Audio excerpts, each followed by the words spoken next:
안녕하세요. 사연 읽어주는 남녀입니다. 오늘도 와주셔서 감사합니다.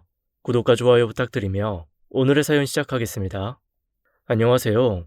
저는 60대 초반 남성입니다. 열심히 살다 보니 어느새 이 나이가 됐네요. 젊었을 때 전 착각을 하고 살았어요. 특별한 사람은 따로 있고 세상은 그들만을 위한 것이라고 생각했죠. 근데 이만큼 살아보니 제가 틀렸다는 걸 알게 됐어요. 누구 하나 특별하지 않은 사람은 없는 것 같아요. 그래서 전 수저 얘기가 나오면 많이 불편했습니다. 수저 얘기로 따지면 전 흙수저로 태어나 금수저가 된 사람이거든요. 잘난 척을 하자는 게 아니라 사람의 운명은 얼마든지 바꿀 수 있다는 걸 말하고 싶어서 사연을 쓰게 됐어요. 전 결혼을 하면서 평생의 은인을 만났습니다. 아내는 아니고요. 아내를 낳아주신 장모님입니다. 저한테 그분은 장모님이자 엄마, 인생의 스승이나 다름없어요. 그분이 떠난 지 벌써 25년이나 지났네요. 장모님 얼굴에 먹칠을 하지 않기 위해 오늘도 전 열심히 살고 있습니다. 아내와 전 장모님의 가게를 물려받아서 운영하고 있어요. 지금도 가게 한쪽 벽엔 장모님의 사진이 걸려 있네요. 전 초년 고생을 아주 심하게 했습니다. 수시로 끼니를 거를 정도로 가난하게 자랐죠. 제가 12살 때 부모님은 한날 한시에 돌아가셨어요. 사실 부모님이 계셨을 때도 행복하지만은 않았습니다. 아버지의 주사, 폭력으로 힘들었고 어린 제 눈에 세상은 온통 회색빛이었어요. 젊은 시절 전 아무런 희망이 없었습니다. 결혼도 출세도 남의 일 같기만 했어요. 더욱이 돈 많은 부자가 되는 건 딴 세상 얘기 같았죠. 그런 제가 결혼이라는 걸 할 수 있었던 건 기적이나 다름없었어요. 아직도 결혼식 전날이 생생하게 기억나네요. 실감이 안 나서 잠이 안 오더라고요. 장가갈 당시 저한테 있었던 건 죽어라 모은 돈과 제 몸뿐이었습니다. 전 12살 때 부모님을 사고로 잃었어요. 두 분이 장사를 하셨는데 새벽에 물건을 떼어 오다가 뺑소니를 당하셨죠. 고아가 된 제게 잡을 수 있는 유일한 끈은 친할머니였어요. 그때도 이미 병들고 연로하셨던 할머니는 슬픔에 잠길 새도 없이 어린 손자를 맡으셔야 했습니다. 12살의 전 제가 생각해도 꼴통이었어요. 부모님이 살아 계셨을 때도 지독하게 말을 안 들었는데 할머니 밑에서 살게 되니 더 아나무인이 돼버렸죠. 돌이켜보면 부모님 돌아가시고 더 삐뚤어졌던 것 같아요. 애들한테 시비도 걸고 툭하면 선생님한테 말대꾸도 하고 그러다 맞고 혼나면서 하루가 그냥 지나가는 날이 없었습니다. 알아주는 장난꾸러기다 보니까 전학도 몇 번 했어요. 한 번은 담임 선생님이 절 붙잡고 물으셨죠. 영태야, 마음 잡고 공부 좀 해. 하늘에 계신 부모님이 보시면 얼마나 마음 아프시겠어. 공부 열심히 해서 할머니 기쁘게 해드려야지. 네가 이러면 안 돼. 곧 중학생도 될 텐데. 선생님, 선생님은 부모님 계세요? 그렇다는 선생님 얘기에 전 이렇게 말했습니다. 선생님이 저 같으면 어떻겠어요? 선생님 같은 어른도 엄마 아빠 다 계신데 나는 없잖아요. 솔직히 매일같이 화만 난다고요. 주변 애들 보면 다 엄마 아빠 있고 집에 돈도 많은데 왜 우리 엄마 아빠만 그렇게 빨리 갔는지 이유를 모르겠어요. 할머니한테 물어보면 그게 다 하늘의 뜻이라 그러는데 그런 거면 하늘은 나를 미워하는 것 같다고요. 다 싫어요. 공부는 왜 해요? 나 같은 꼴통이 해서 뭐 하게요? 그런 이유로 전 공부도 안 하고 애들이랑 싸우기만 했던 것 같아요. 중학교 들어갈 땐 일부러 먼 학교로 갔는데 오히려 낫더라고요. 거기선 말썽 부리는 것도 잠잠해졌어요. 내가 부모가 있는지 없는지 말썽꾸러기인지 아닌지 아무것도 모르는 애들 속에서 그냥 조용히만 지냈고 전 말 수 없는 애로 통했어요. 학교가 끝나면 일부러 먼 거리를 돌아서 오곤 했습니다. 텅 빈 들판에서 아무도 몰래 엄마 아빠도 불러보고 엉엉 울기도 했어요. 어린 나이에도 세상이 원망스러웠죠. 도시락도 제대로 못 사가는 내 신세가 처량하고 싫었던 것 같아요. 그나마 고등학생 돼서는 아르바이트를 해서 용돈도 쓰고 할머니 맛있는 것도 사드리고 했는데 하늘은 제게서 할머니마저 빼앗아 갔습니다. 제가 20살이 되던 해 할머니가 숨을 거두셨어요. 또래 애들은 대학 간다, 군대 간다, 뭘 배운다, 계획이 많았는데 전 그런 것도 없었어요. 그냥 주유소에서 아르바이트를 하면서 하루하루 때우는 게 다였습니다. 할머니는 나이가 많이 드셔서 거동이 불편하셨을 때였죠. 하루는 주유소에 출근하는데 할머니가 제 바지를 잡아 끌었어요. 할머니 왜? 나 늦었어. 가봐야 해. 할머니는 이불 밑에서 지갑을 꺼내더니 저한테 그걸 줬어요. 여러분이 10,000원권이 수두룩 하더라고요. 순간적으로 눈이 커졌지만 아무리 철이 없어도 그 돈은 홀랑 가져갈 수가 없었습니다. 쌈짓돈 왜 주냐고 물었더니 할머니는 말이 없으셨어요. 절 한없이 바라보기만 하셨죠. 전 괜히 화가 났습니다. 퉁명스럽게 물어봤던 것 같아요. 돈 이렇게나 많으면서 왜 그렇게 아꼈어? 좋아하시는 거나 실컷 사두시지. 할머니 뭐 잡수고 싶어? 내가 퇴근하면서 사올게. 닭백숙? 단팥죽? 말만 해. 내가 사올게. 그래도 할머니 됐다고 뼈만 남은 손을 휘젓기만 했어요. 자꾸만 그 돈을 나한테 주면서 맛있는 거 사 먹으라고 하는데 괜히 신경질이 나더라고요. 전 괜히 더 툴툴거리면서 집을 나왔어요. 그날은 유난히 일이 바빴죠. 퇴근할 때 아는 형을 만나 술 한잔도 했습니다. 형이랑 헤어지고 할머니 드릴 닭백숙 집을 찾는데 문을 다 닫았더라고요. 그래서 해장국을 포장해서 들고 갔어요. 할머니, 나 왔어. 밥 안 먹었지? 해장국 사왔어. 차가운 바닥, 불 꺼진 방에선 TV 소리만 시끄럽게 울리고 있었죠. TV에선 당시 인기가 많았던 농촌 드라마가 나오고 있었어요. 대가족이 밥상에 둘러앉아 화목하게 저녁을 먹는 장면이었습니다. 할머니 또 이거 봐. 지겹지도 않아? 저도 잠깐 앉아서 보다가 할머니를 돌아봤어요. 근데 얼굴빛이 평소와 달랐어요. 핏기 하나 없는 얼굴, 보라색 입술에 전 그만 소리를 지르고 말았습니다. 할머니는 손자를 기다리며 쓸쓸히 TV를 보시다가 세상을 떠난 거였어요. 전 미친 듯이 할머니를 잡고 흔들었죠. 제발 깨어나라고 얼마나 소리를 질렀는지 몰라요. 할머니, 할머니, 나 누구야? 할머니 손자 누구냐고? 왜 대답이 없어? 손자 목소리 안 들려? 일어나, 일어나라고! 아무리 불러도 대답 없는 할머니를 안고 전 엉엉 울었습니다. 병든 몸으로 어린 손자를 돌보던 할머니는 차디찬 방에서 TV를 보다가 생을 마감하신 거였어요. 너무나 외롭고 쓸쓸한 임종이었습니다. 전 할머니를 안고 울고 또 울었어요. 할머니는 힘없는 나뭇가지처럼 제 품에 안겨 있었어요. 여전히 TV 속에선 정다운 가족들의 모습이 흘러나오고 있었죠. 가슴이 찢어질 것 같았습니다. 그래서 전 할머니를 잃고 말았어요. 장례식은 쓸쓸하고 초라했죠. 할머니와 왕래하던 몇 분만 찾아온 게 다였습니다. 그렇게 전 20살에 완전히 혼자가 됐어요. 일가 친척 하나 없이 혼자가 되니까 친구도 보이지 않더라고요. 술 마시러 가자, 여자 꼬시러 가자, 한탕 하러 가자는 녀석들이 사람으로 보이지 않았습니다. 전 툭하면 친구들한테 시비를 걸었어요. 자식아, 부모 형제 다 있고 잘 먹고 잘 컸으면 효도를 해. 어디 가서 쓸데없는 짓 하지 말고. 야, 머리 어떻게 됐냐? 놀러 가자면 누구보다 좋아하던 녀석이 왜 훈계질이야? 재수없어. 야, 영태채 왜 저러냐? 그래, 나 니들이랑 노는 것도 재미없고 이제 정신 차리고 돈이나 벌란다. 앞으로 나 부르지 마. 내가 너희랑 같냐? 니들은 부모 밑에서 실컷 어리광 부려도 되지만 난 아니야. 미래가 없다고. 나 간다. 앞으로 니들 놀 때 나 부르지 마. 알겠어?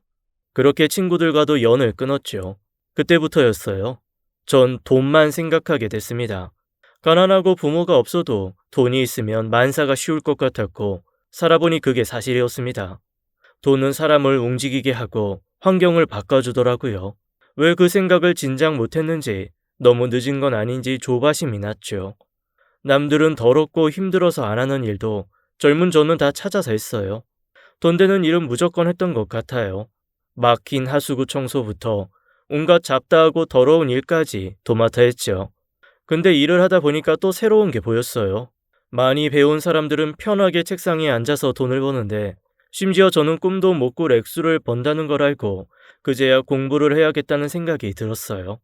그때가 26살쯤 됐을 때예요. 전 독하게 공부를 하기로 마음먹었습니다. 이미 머리가 굳었을 것 같았지만 지금이라도 공부를 하지 않으면 평생을 돈의 노예로 살 것 같았어요. 젊어도 하루는 24시간이었고 분명 몸으로 하는 일에는 한계가 있었습니다. 기술을 익혀도 지식이 받쳐주면 돈을 훨씬 많이 벌 수 있을 것 같았습니다. 전 방통대에 들어가 공부를 하기 시작했어요. 머리가 아주 나쁜 건 아니었는지 늦게 공부를 시작해 열정이 따라줬는지 다행히 공부는 생각보다 어렵지 않았어요. 학점도 잘 따고 졸업까지 순조로웠습니다. 그때부터 운이 좀 풀리는 것 같았어요. 나이가 애매해서 취직이 어렵지 않을까 했는데 취직도 잘 됐고요. 중소기업이었지만 알짜배기 회사라는 곳에 들어가게 됐습니다. 합격 소식을 듣고 전 핸드폰을 든 채로 90도로 폴더 인사를 했어요. 감사합니다. 정말 감사합니다. 열심히 하겠습니다. 그리고 처음 들어간 회사에서 만난 사수가 제 아내였어요. 아내의 첫인상은 지금도 기억납니다. 얼마나 쌀쌀맞게 굴던지 무슨 로봇이랑 일하는 줄 알았어요. 나 다른 건 참아도 일 대충 하는 건 못 보거든요. 맡은 일 분명하게 처리하고 보고도 누락되는 일 없었으면 좋겠어요. 참, 모르는 거 있으면 혼자 판단하지 말고 꼭 물어봐요. 알았어요? 네, 그렇게 하겠습니다. 사소한 것도 메모로 남기고 일정도 수시로 체크해요. 시간은 정해져 있고 실수 없이 해야 할 일이 많으니까 정신 똑바로 차리고. 알았어요? 회사 사람들도 윤 대리님 말에는 꼼짝을 못하더라고요. 일을 진짜 잘하고 실수가 없는 것으로 유명했어요. 겪어보니 제 아내는 무척이나 신중하고 반듯한 사람이었죠. 일 잘하는 건 좋은데 사람이 너무 철두철미하니까 윤 대리님이 사람처럼 안 보였어요. 그치만 이것저것 재고 있을 때가 아니었습니다. 전 직장 생활을 3년쯤 하다가 제 사업을 할 생각이었어요. 그때까지만 참자, 배울 수 있는 건 다 배워보자 마음 먹고 회사를 다녔죠. 그런데 윤 대리님이 여자로 보이는 일이 생기고 말았습니다. 회사에서 1박 2일 워크숍을 갔는데 평소 술 한 잔을 안 마시던 선배가 맥주 한 잔을 마시고 긴장이 풀어졌나 봐요. 그 자리에서 멋있게 노래를 한 곡 부르는데 그 모습에 그만 반하고 말았습니다. 당시 아내가 부른 노래는 보랏빛 향기라는 노래였는데 목소리도 얼마나 굽고 예쁘던지 한눈에 반하게 된 거였어요. 저도 모르게 혼잣말을 했죠. 지금 노래 부르는 저분 윤 대리님 맞아요? 딴 사람 아니에요? 윤 대리님 맞아. 몰랐는데 대학 가요제에도 나갔던 사람이래. 노래 진짜 잘하지. 우리도 1년에 한두 번 듣는 게 전부야. 매력 있지 않아? 일도 잘하고 노래도 잘하고. 그때부터였던 것 같아요. 전 윤 대리님의 눈에 들기 위해서 일도 열심히 하고 와이셔츠도 더 빳빳하게 다려 입었어요. 생전 관심도 없던 젤도 발라보고 남자 향수도 찾아보고 그랬습니다. 아침에 출근하면 제 책상을 치우는 척하면서 몰래 윤 대리님 책상도 치웠어요. 근데 열정이 지나쳤는지 큰 실수를 하고 말았죠. 여기 있던 메모지 하나 못 봤어? 이상하다. 분명 여기 뒀는데. 중요한 건데 어디 갔지? 선배, 뭐 찾아요? 초록색 손바닥만한 종이 혹시 못 봤어? 박대리 지금 출장 가서 다시 물어보지도 못하는데 어떡해. 비행기 아니라 통화도 안 되는데. 시간 좀 체크해봐. 도착까지 몇 시간 남았는지. 아직 7시간은 좋게 걸릴 텐데요. 큰일 났네. 그 큰일은 제가 저지른 거였죠. 무역회사라 그날 안에 선박을 띄울 일이 있었는데 윤 대리님이 메모지에 적어놓은 중요 사안을 청소한답시고 버린 거였어요. 회사엔 비상이 걸렸고 하루가 꼬박 걸려 일은 간신히 처리가 됐습니다. 야근 마치고 집에 가는 길에 너무 미안해서 이실직고 했어요. 그 메모 제가 버린 것 같다고요. 그랬더니 윤 대리님이 이렇게 말하는 거였습니다. 나 알고 있었어. 매일 아침 내 책상까지 청소한다며? 그걸 어떻게 아셨어요? 봐서 알겠지만 나 청소 생전 안 하잖아. 뽀얗던 먼지가 안 보이더라고. 말해봐. 왜 그런 거야? 날 좋아하기라도 하는 거야? 왠지 이때를 놓치면 안 될 것 같았어요. 전 용기를 내서 고백을 했습니다. 네, 저 선배 좋아해요. 지난번 워크숍 때 노래 부르시는 모습 보고 완전히 반했어요. 선배 때문에 그 노래를 하루에도 몇십 번씩 듣는다고요. 아이, 저 책임져요. 그래 주셔야겠어요. 뭐? 책임지라고? 내가 뭘 어쨌다고? 전 그날 이후 윤 대리님한테 공개적으로 애정 공세를 펼쳤습니다. 상사였지만 제가 늦게 공부에 들어갔기 때문에 나이는 같았어요. 회사 안에 소문이 쫙 났고 모두 놀란 눈치였죠. 제 정성이 통했는지 윤 대리님이랑 저는 사귀게 됐고 결국 결혼까지 하게 됐어요. 제 입장에선 기적 같은 일이었죠. 연애 경험이 처음인 전 윤 대리님, 아니 이제는 여자친구가 된 미호기한테 푹 빠져 정신을 못 차렸어요. 연애 기간만큼은 돈이 아닌 사랑을 쫓던 전 아내와의 결혼 후 다시 원래의 제 모습으로 돌아왔습니다. 결혼까지 하고 보니 제 삶의 목표는 더 분명해졌어요. 우린 모아둔 돈을 반반씩 모아서 낡은 아파트에 전세로 들어갔습니다. 원래 돈을 쫓던 인간이라 그런지 초라하게 시작한 결혼 생활에 성이 차지 않았어요. 돈을 더 많이, 빨리 벌어야겠다 라는 생각이 더 확고해졌죠. 신혼도 짧게 즐기고 전 오로지 돈 버는 일에만 혈안이 됐어요. 새벽에 목욕탕 청소, 낮에는 회사, 퇴근 후에는 대리 운전까지 할 수 있는 건 다 했습니다. 아내는 그런 절 많이 걱정했어요. 새벽부터 밤늦게까지 너무 무리하는 거 아니야? 사람이 잠을 못 자고 어떻게 살아? 대리 운전이라도 그만둬. 밤에는 사람이 쉬어야지. 남들 놀 때 놀고 잘 때 자면 돈은 어떻게 벌어? 돈은 그렇게 버는 게 아니야. 벌 수 있을 때 한 푼이라도 더 벌어야지. 부자 되는 게 쉬워? 돈보다 건강이 먼저 아니야? 요새 당신 너무 피곤해 보여. 그리고 우리 같이 있는 시간이 너무 없잖아. 당신 너무 돈돈하는 것 같아서 걱정이야. 그래도 저는 아내에게 걱정 말라고 때가 되면 여유를 찾을 때가 있을 거라고 오히려 설득을 했습니다. 그랬더니 아내가 이런 말을 하더라고요. 당신 보면 우리 엄마랑 참 비슷한 게 많아. 내가? 장모님이랑 어떤 부분이 비슷한데? 우리 엄마 시도 때도 없이 돈돈하는 게 지겨워서 그런 사람은 절대 안 만나야지 했는데 당신이 이럴 줄은 진짜 몰랐어. 나랑 연애할 땐 왜 안 그런 척 했어? 이렇게 돈만 하는 사람인 줄 몰랐네. 아내가 왜 그런 얘기를 하는지 모르지 않았어요. 장모님은 여장부에다 유명한 한정식 집을 하시면서 돈을 갈고리로 쓸어 모으는 분이었습니다. 식당에 가장 인기 있는 메뉴는 게장이었어요. TV나 잡지에 여러 번 소개될 정도로 유명한 곳이었죠. 그런 곳의 사장님인 장모님은 깐깐하고 한성격 하시는 분이었습니다. 이것도 결혼한 지 한참 지나서 알게 된 거예요. 결혼 당시 아내는 장모님이 작은 백반집을 하신다고 했거든요. 장모님은 가족들이 식당에 오는 걸 싫어한다고 해서 한 번도 찾아가지 않았어요. 게다가 전 평소에 장모님을 무서워하고 웬만하면 피하곤 했죠. 살면서 이런 분은 처음 뵀던 것 같아요. 첫 인상부터 대쪽 같은 분이었죠. 눈빛으로 사람을 압도하는 게 있었어요. 자네, 어려서부터 부모 없이 자라면서 세상이 호락호락하지 않다는 건 깨달았겠지? 네, 알고 있습니다. 내가 결혼을 허락하는 이유는 딴 게 아니야. 자네가 허튼 짓은 안 할 것 같아서 우리 미옥이 주는 거네. 대신 약속하게 사기, 도박, 바람, 술 다 절대 안 되네. 그럼 당연하죠. 그런 거 다 저한테 해당 없는 얘기입니다. 결혼을 했으면 일단 처자식은 먹여 살릴 수 있어야 해.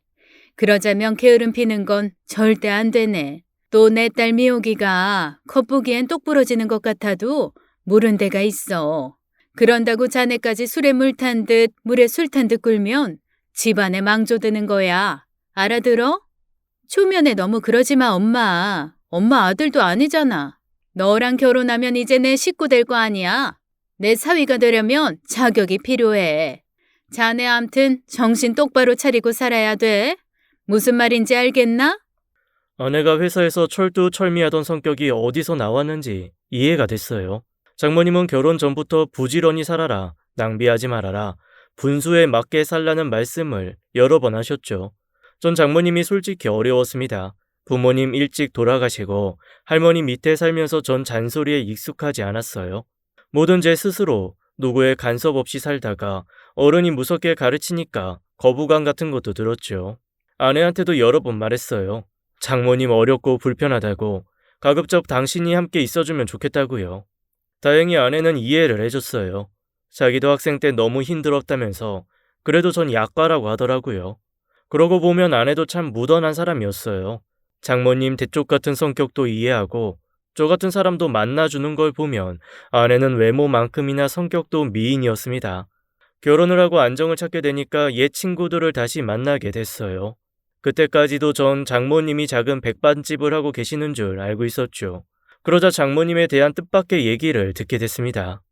형태 너 장가 잘 갔더라. 일부러 그 집 딸이랑 사귄 거 아니야? 무슨 소리야. 우리 장모님? 말도 마라. 얼마나 깐깐하신지 말도 못해. 돈은 많으시겠지. 그 정도 깐깐함이면 1원 한 장 허투루 안 쓰실 게 뻔해. 아니 나도 돈돈하면서 살지만 우리 장모님 앞에선 기도 못 펴. 세상에서 우리 장모님이 난 제일 무섭다니까.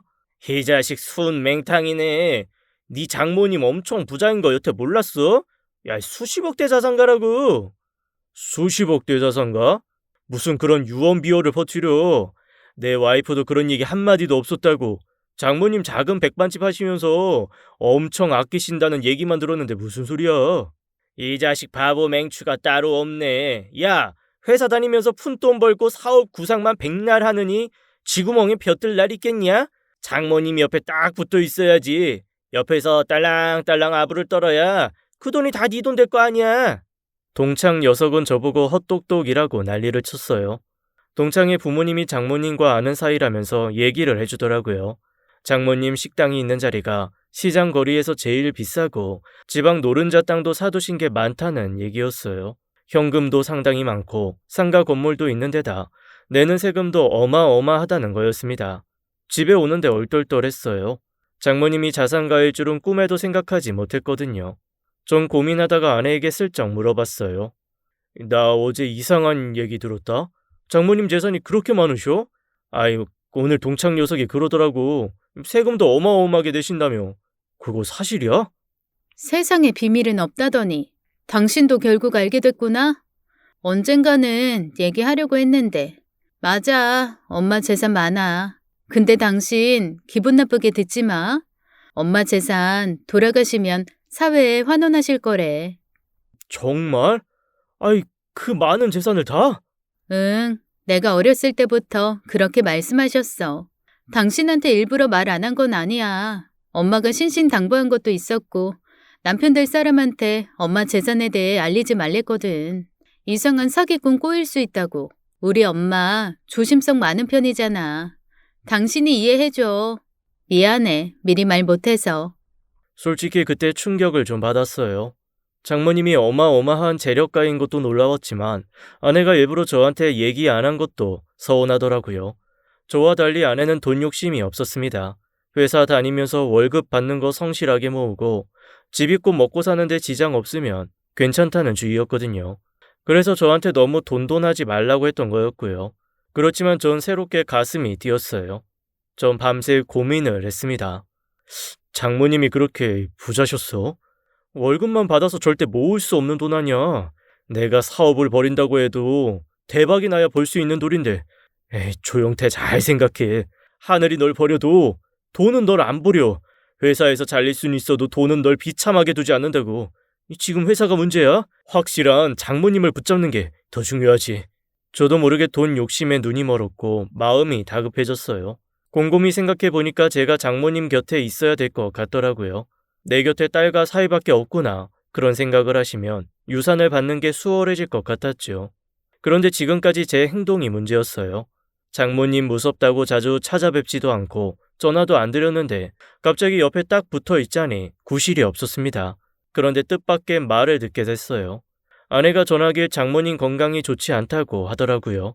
그래서 식당에 하루 종일 계시는 것도 버거워 하신다는데 전 솔직히 기회가 왔다는 생각이 들었어요. 그때부터 퇴근 후 그리고 주말마다 장모님 가게로 출근을 했습니다. 처음 갔던 날 식당을 보고 얼마나 놀랐는지 말도 못해요. 장모님 가게는 저도 TV에서 몇 번 봤던 유명 맛집이었습니다. 전국 각지에서 일부러 찾아오는 곳이었어요. 그럴 만한 게 사장님으로서 장모님은 정말 최고셨죠. 직원들 막 호령하고 위생관리도 철저하게 하시면서 오랫동안 해왔던 거였어요. 음식 맛도 십수년이 지나도 변함이 없어서 단골 손님도 많았죠. 전 이 기회를 놓칠 수 없었고 다니던 직장을 그만두고 장모님 가게에 들어갔습니다. 사실 장모님을 설득하는 게 힘들긴 했어요.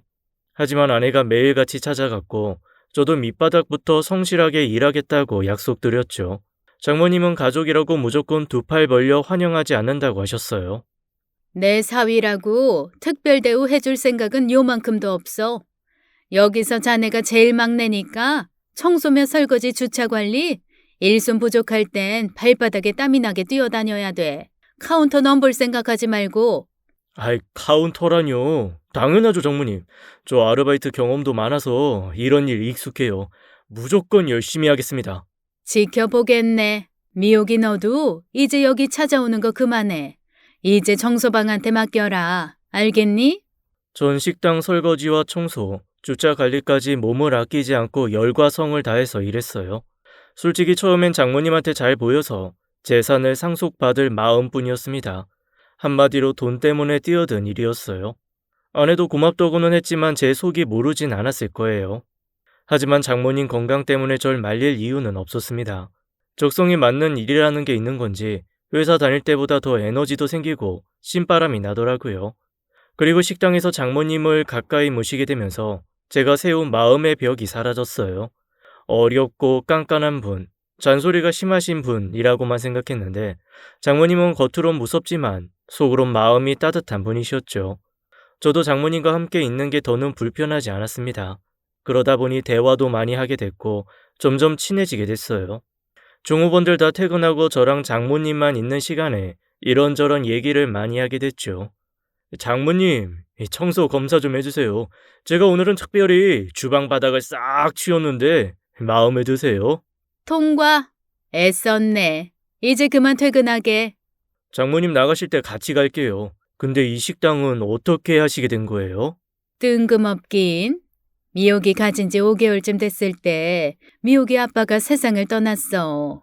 혼자 미옥이 낳고 먹고 살려니 어떡해?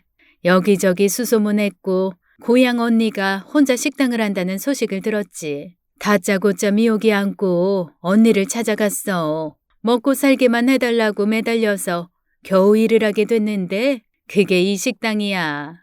언니도 젊어서 남편을 잃었거든. 그 언니한테 배운 게 아주 많아. 이 게장도 배웠고 나한텐 은인이나 다름없지. 아내가 가끔 그분 얘기를 하곤 했어요.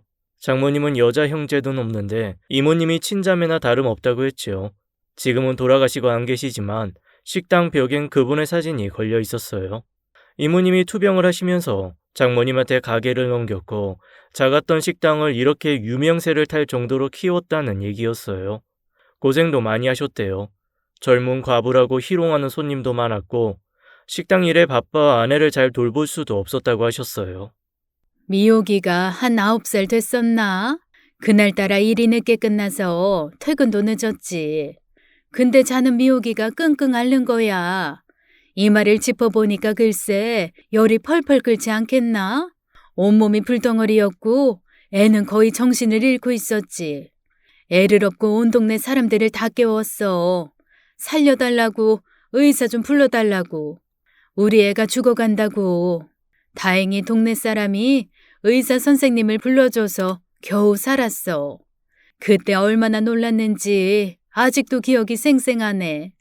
미옥이가 잘못되면 나도 살아갈 이유가 없지 않았겠나.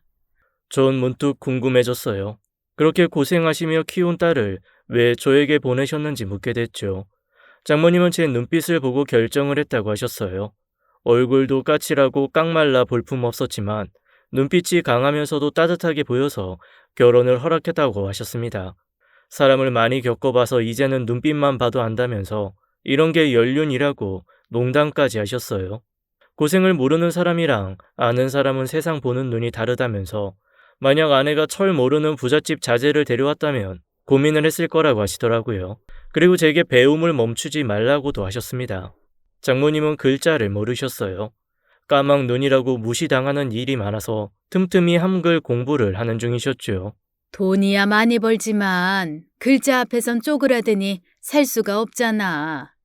늦게라도 배우기 시작한 거 잘한 일 같아. 미옥이가 애를 많이 썼지. 부동산 계약이나 중요한 일 있을 때 꼭 미옥이를 데리고 다녔으니까. 자네 내 딸한테 잘해줘야 해.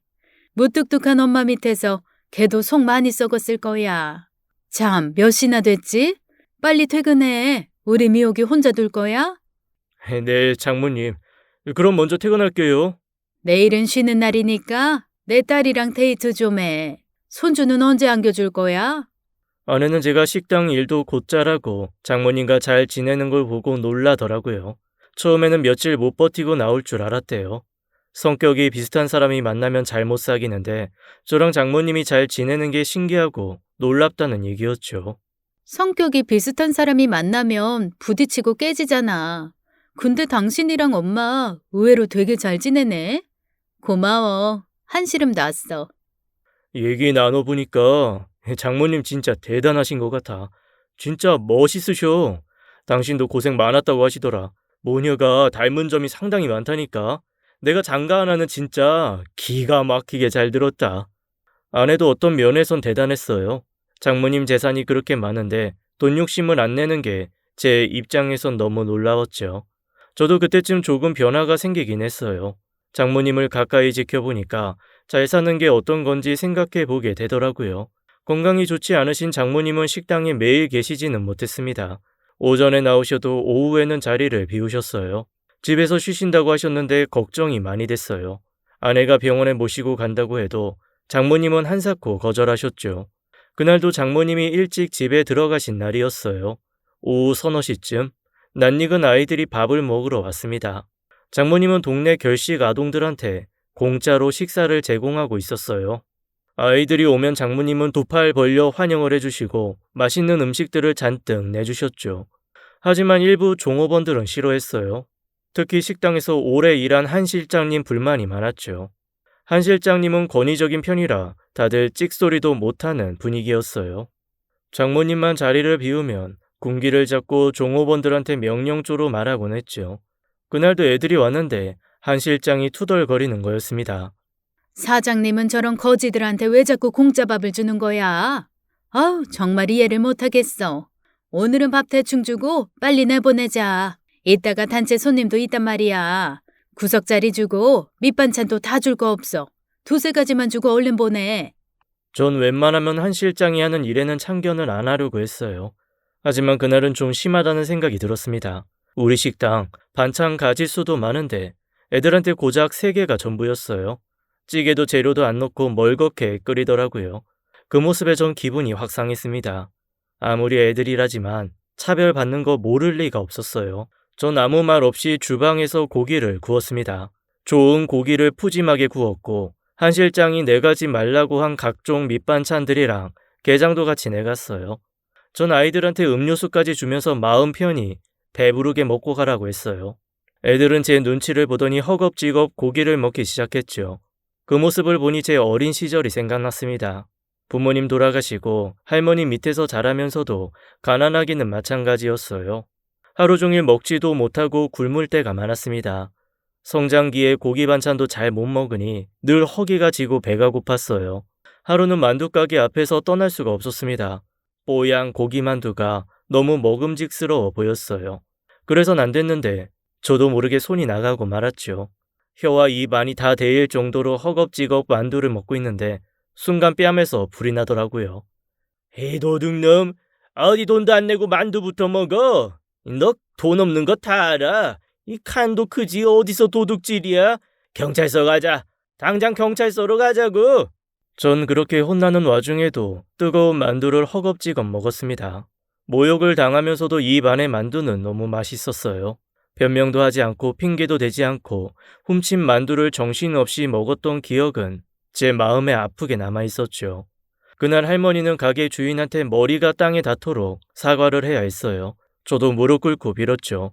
잘못했다고, 다시는 안 그러겠다고, 손이 발이 되도록 빌었습니다. 주인 아저씨는 저한테 당장 가라고 하더니 돌아서는 저와 할머니에게 욕을 퍼부었어요. 생거지 같은 것들, 가난하면 욕심을 내질 말아야지. 능력도 없으면서 왜 남의 만두를 넘봐? 야야, 소금 갖고 와봐. 확 뿌려버리게. 그런 기억은 왜 지워지지도 않는지 떠오를 때면 너무 힘들고 서러웠죠. 닦은 뒤에도 비슷한 광경만 봐도 가슴이 미어졌습니다. 근데 제 행동이 한 실장 눈엔 거슬렸던 것 같아요. 절 가게 뒤편으로 불러내더라고요. 하는 말이 저렇게 잘해주면 동네 거지 같은 아이들이 다 몰려온다고 대충 먹이고 빨리 내보내야 한다는 거였어요. 한 실장은 우리 식당 나름 고급인데 저런 애들 자꾸 드나들면 소문 안 좋게 난다고 잘해주지 말라는 거였습니다. 그분도 장성한 자식들이 있고 나이도 꽤 있으셨어요. 저도 모르게 욱해서 한마디 하게 됐죠. 저 애들이 어디가 거지 같아요. 한 실장님 너무하시네요. 쟤네들이 원해서 저렇게 하고 다녀요? 상황이 어쩔 수 없으니까 그런 거죠. 자식도 있으신 분이 왜 이렇게 모질고 매정하세요? 한 실장님은 오히려 저한테 화를 냈습니다. 뭐야? 사장님 사위라고 날 가르치는 거야, 지금? 내가 그동안 많이 참았는데 조씨 너무 나선다. 당신보다 내가 여기서 10수년은 훨씬 더 넘게 있었어. 다 식당 위에서 하는 얘긴데 왜 그렇게 발끈해? 너무 건방진 거 아니냐고? 당신이 사장이야 뭐야? 혹시 벌써부터 장모님 식당 차지할 생각부터 하는 거 아니야? 사장 행세하는 거 아니냐고? 아이들 위에 한마디 했다고 절 몰아세우는 한 실장한테 저도 화가 많이 났어요. 순간적인 기분에 말싸움에 지기 싫어 저도 한마디 했습니다. 안 그래도 눈치 보면서 들어온 애들 모질게 대하고 싶습니까? 그게 어른이 할 짓이에요? 한 실장 말대로 이 식당 내 가게 되면 저런 친구들 한 트럭 와도 정성껏 밥상 차려줄 거예요. 됐어요? 이거 봐. 이제 본심 나오네. 어쩐지 멀쩡하게 직장 다니던 사람이 갑자기 식당 일 한다고 나설 때부터 알아봤어. 말로만 아픈 장모님 위하는 거지. 아니야? 속이 욕심이 그득하면서 왜 혼자 착한 척이래? 사장 되면 나부터 자르겠다. 네, 그러죠. 이 식당 제 거 되면 제 마음대로 할 겁니다. 막말로 여기가 한 실장님 식당이에요. 내가 쭉 지켜봤는데 장모님 없을 때 사장 행세하는 건 한 실장님이잖아요. 왜 날 무시하고 이래라 저래라 하는 겁니까? 내가 이 식당 주인이면 한 실장 같은 분 당장 자르겠어요. 그게 제 진심입니다. 됐어요? 그때였어요. 절 노려보던 한 실장이 깜짝 놀라면서 자리를 피하더라고요. 뒤를 돌아보니까 장모님이 계셨습니다. 어디서부터 제 얘기를 들었는지 알 수 없었지만 장모님은 절 싸늘한 표정으로 보고 계셨죠. 화가 단단히 나신 것 같았어요. 전 장모님이 오해를 했을까봐 상황을 말씀드리려고 했는데 장모님은 제 말은 듣지도 않고 가게로 들어가셨죠. 이후에도 저한테 말 한마디 안 하시고 냉랭하셨습니다. 그날 오후 한 실장이 장모님께 뭐라고 하더라고요. 그만두겠다면서 우는 거였어요. 장모님은 방으로 한 실장을 데리고 들어가서 한참을 설득하시는 것 같았어요. 전 저대로 속상하고 화가 나서 견딜 수가 없었죠. 한 실장님은 한참을 눈물바람을 하더니 먼저 퇴근했고 장모님이 저한테 한마디 하셨습니다. 나 없다고 종업원들한테 함부로 하지 말게. 다 여기서 10년 이상 일한 사람들이야. 게다가 한 실장은 나한테 이 식당을 물려준 언니의 먼 친척이기도 하고. 장모님, 뭔가 오해가 있으신 것 같은데요. 아까는요. 듣기 싫네. 자네 밑바닥부터 배운다고 했지? 지금 자리나 잘 지켜. 오늘 자네한테 크게 실망했네. 왜 식당 사람들을 자네 마음대로 자르네 마네 하는 거야? 앞으로 다시는 그런 비슷한 얘기도 꺼내지 말게. 그 이후 장모님 곁에만 가도 찬바람이 쌩쌩 불었죠. 전에는 손님 없을 때 대화도 많이 했는데 장모님은 저한테 눈길도 안 주셨어요. 속상해서 아내한테 말했더니 기다려보라고 하더라고요. 성격이 대쪽 같으셔서 한번 화나면 무섭지만 풀리는 것도 순식간이라고 했죠. 전 하루하루가 정말 불편했습니다. 장모님도 냉정하시고 한 실장을 비롯한 다른 직원들도 저한테 거리를 두더라고요. 아마도 한 실장님이 분위기를 이끄는 것 같았어요. 전 거기서 싸우기도 싫고 차라리 입 다물고 있는 게 나을 것 같아 묵묵히 일만 했습니다. 설거지, 주차 관리, 식당 청소를 처음보다 더 열심히 했던 것 같아요. 창고 정리까지 그냥 혼자 해치웠죠. 장모님 마음이 풀어질 날만 기다리고 있는데 갑자기 큰 시련이 닥쳐왔어요. 어느 날 장모님은 기침을 심하게 하시더니 그 자리에서 쓰러지셨습니다. 그때쯤 장모님의 안색은 눈에 띄게 나빠지고 있었고 어깨도 많이 아프다고 하셨어요. 장모님은 병원에 실려가셨고 병명을 알게 된 저와 아내는 큰 충격에 빠졌습니다. 폐암, 그것도 사기였어요. 저희는 너무 놀라서 정신을 못 차릴 지경인데 장모님은 시종 일관 담담하셨어요. 그동안 식당을 자주 비운 것도 사실은 병원에 다니고 계셨던 거였습니다. 이유는 모르겠지만 항암 치료도 안 하시고 병을 철저하게 숨기고 있었던 거였어요. 아내는 충격적인 사실에 오열했습니다. 엄마, 몸이 이 지경이 될 때까지 혼자 뭐 했어? 왜 나한테도 알리지 않은 거야? 정말 이래도 돼? 나한테 누가 있어? 엄마밖에 없잖아. 왜 내 마음을 이렇게 몰라줘? 처음부터 말해줬으면 이렇게 가슴이 아프진 않았을 거라고. 왜 항암도 안 하고 치료도 안 받겠다는 건데. 왜? 장모님은 울부짖는 아내를 달래셨어요. 병을 알게 됐을 땐 이미 너무 늦어버렸다고 하셨죠. 버틸 수 있을 때까지 좋아하는 식당 일하며 일상을 보내고 싶다는 말씀이었습니다. 저 또한 천둥 같은 울음이 터져 나왔어요. 장모님은 이미 마음속에서 제 어머니나 다름없었습니다. 비록 말실수로 냉랭한 시간을 보내고 있었지만 그건 지금 와서 아무 상관이 없었어요. 저도 장모님의 손을 잡고 애원을 하게 됐죠.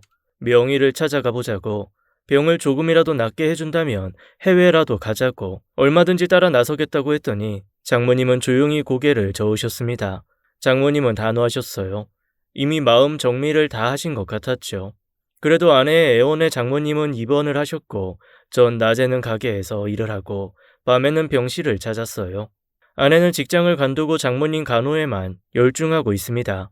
장모님의 병세가 차도가 있었으면 좋았을 텐데 기대와 달리 장모님은 날이 갈수록 힘들어 하셨어요. 지켜보는 저와 아내의 마음도 타들어갔습니다. 어느 날 아내가 잠시 집에 갔을 때였어요. 제가 장모님 곁을 지키는데 그때 이 일을 꺼내셨습니다.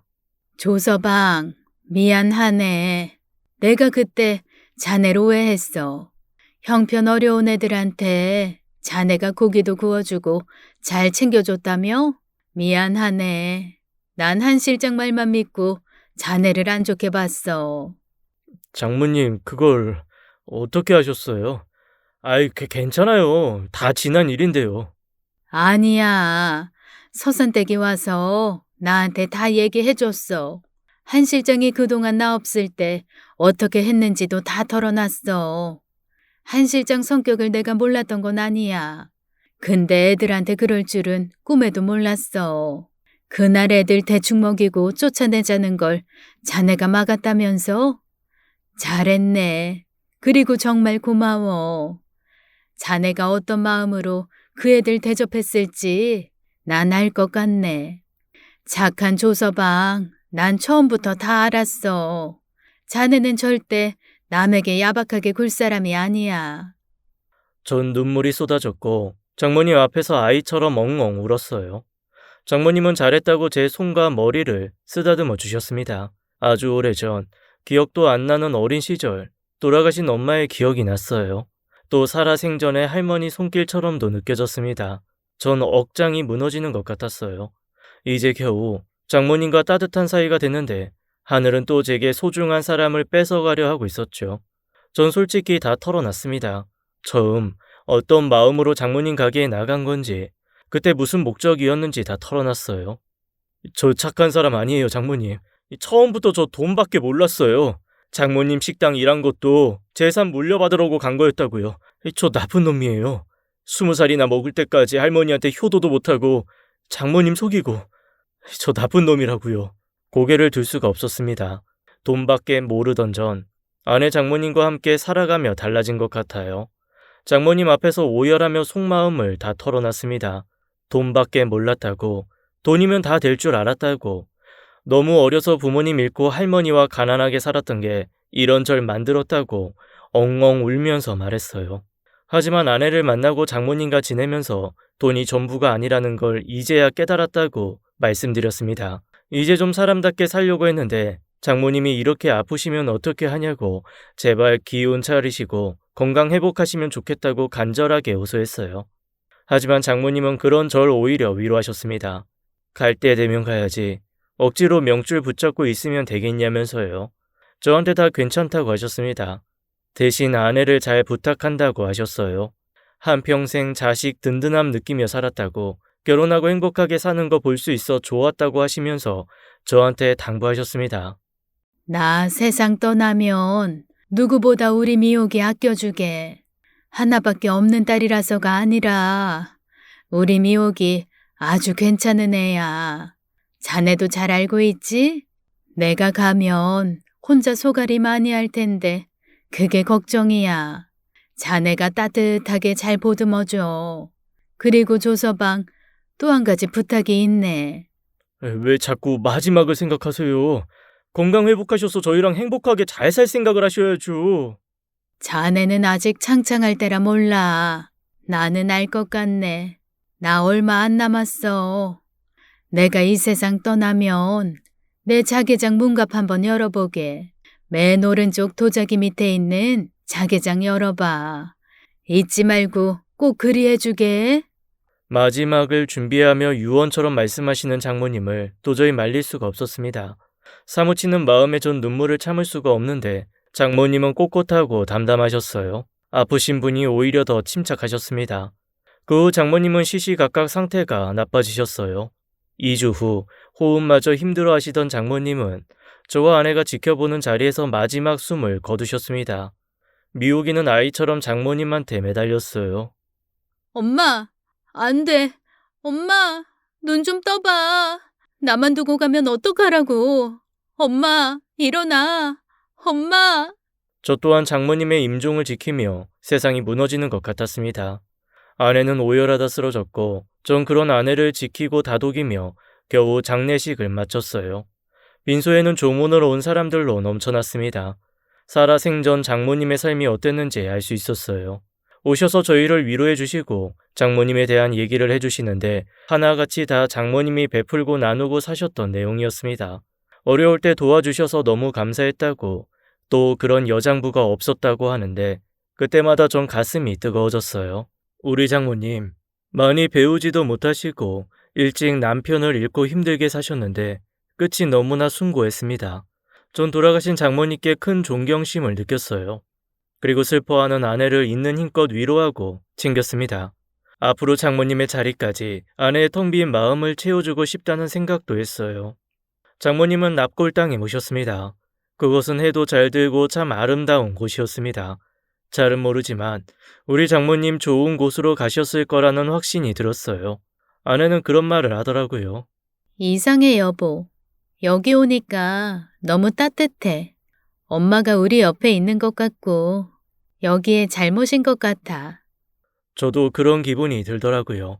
그렇게 장모님 장례를 끝내고 집으로 돌아왔어요. 전 지친 아내를 챙겨주고 장모님 댁으로 바로 갔습니다. 들어가며 장모님하고 불렀지만 적막한 집에선 아무 소리도 나지 않았습니다. 팔 하나가 뚝 떨어져 나간 것 같았어요. 장모님이 키우시던 어항에 물고기 밥을 주고 전 집을 찬찬히 둘러봤어요. 재력가라고 하기엔 너무나 소박하고 서민적인 집이었습니다. 자신을 위해선 사치 낭비가 없었던 장모님이셨어요. 유일하게 비싼 돈을 줬다는 가구가 자개장이었죠. 이것도 아내가 어렸을 때 사셔서 몇십 년 동안 곱게 쓰신 거였어요. 전 장모님 말씀대로 자개장 문갑 맨 오른쪽 문을 열었습니다. 들여다보니 작은 함이 있었어요.